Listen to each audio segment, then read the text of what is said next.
শ্রাবণ মাসের প্রথম ও দ্বিতীয় সোমবারটা আমি করেছিলাম, তেমনই তৃতীয় সোমবারের দিন সারাদিন ব্যস্ততার মধ্যে যেভাবে পুজোটা সেরেছি সেটারই একটা ছোট্ট ব্লগ তোমাদের সাথে শেয়ার করতে চলেছি। যেহেতু ছেলের স্কুলটা খুবই মর্নিংয়ে, তাই প্রতিদিন কিন্তু আগে ঠাকুর ঘরের কাজকর্ম সেরেই ছেলেকে খাইয়ে গুছিয়ে নিয়েই কিন্তু আমি স্কুলে যাই। তেমনই তৃতীয় সোমবার দিন আমার অন্যতা হয়নি, ঠাকুর ঘরের সমস্ত কাজই আগে সেরে নিচ্ছিলাম। আর সোমবার দিন মানে তো মহাদেবকে অভিষেক করাতেই হবে। এদিকে আমার ছোট্ট একটা গোপুসোনা আছে কি না, তাকেও তো সুন্দর করে একটু অভিষেক করাতে হবে। আর ওই সমস্ত গোপুসোনাকে অভিষেক করানোর পর বাবা মহাদেবকে অভিষেক করানোর এবার পালা।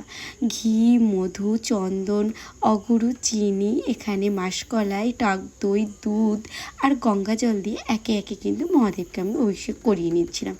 তারপরে ওই তুলসী পাতায় চন্দন অর্পণ করে সেখানে সমস্ত ভগবানকে অর্পণ করিয়ে নিচ্ছিলাম।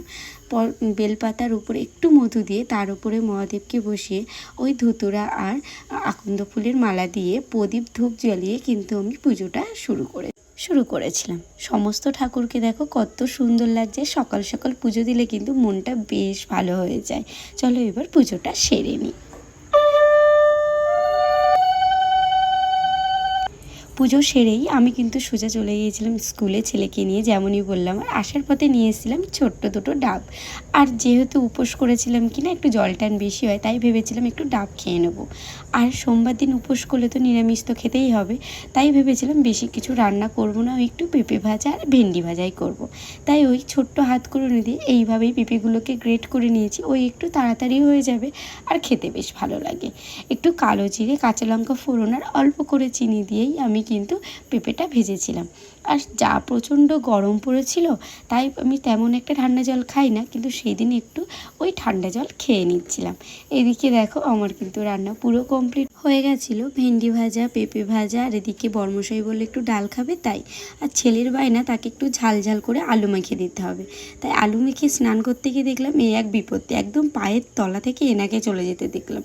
সোমবার আর এনার দর্শন পাবো না তা হয় না। ওনার দর্শন ছেড়ে এসেই আবারও স্নান করে নিয়েছিলাম। আর তারপরে দেখি বর্মশাই এদিকে অনেকগুলো ফল নিয়ে এসে হাজির। আর এসে সেও বলছে কি ভীষণ গরম পড়েছে। আর ওই যে ও নিয়ে এসেছিলো বেদানা, শসা, আনারস, আর আমার আনা একটা ছোট্ট ডাবও ছিল। তাই এখানে আমি দেখো সমস্ত ফল গুছিয়ে নিয়েছিলাম, শসা, আনারস আর বেদানা, সেই দিয়েই খাওয়াটা সেরেছিলাম। আর বর্মশাইয়ের সেহেতু ওই দিন বিকালে একটু দোকানটা বন্ধ ছিল, তাই তিনজনে মিলে ওই একটু হাওয়া খেতে বেরিয়েছিলাম। কেমন লাগলো এই ছোট্ট ব্লগটা অবশ্যই কিন্তু জানিও। সবাই ভালো থেকে